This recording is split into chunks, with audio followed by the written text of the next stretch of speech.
కూటమి ప్రభుత్వం ప్రవేశపెట్టిన బడ్జెట్ ప్రజల ఆకాంక్షలకు అనుగుణంగా లేదన్నారు మండలిలో విపక్ష నేత బొత్స సత్యనారాయణ.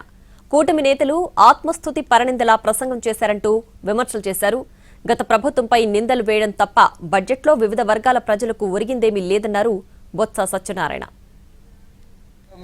ప్రజలందరూ ఆకాంక్షలతో బడ్జెట్ పెట్టారు కదా, మా వర్గానికి లేదా మా ఏం మంది జరుగుతుంది, రాబోయే కాలంలో ఏం చూస్తారు అని ఎంతో ఆతృతగా ఎదురు చూసిన నేపథ్యం 3,35,000 కోట్ల సుమారుతో బడ్జెట్ పెట్టారు.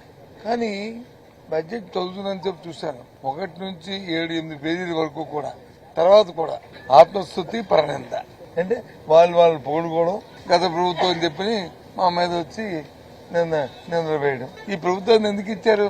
గత ప్రభుత్వం మంచి చేసిన పక్క పెడితే నువ్వు ఉద్ధరిస్తావని కదా, మీరు ఉద్ధరిస్తారని కదా మీకు అధికారం ఇచ్చారు అని చూస్తే ఒక 100 సార్లు వచ్చి చంద్రబాబు నాయుడు గారి పేరు, ఒక 75-80 సార్లు వచ్చి లోకేష్ గారి పేరు, ఒక 50 సార్లు వచ్చి నరేంద్ర మోడీ గారి పేరు, ఒక 20 సార్లు వచ్చి పవన్ కళ్యాణ్ గారి పేరు.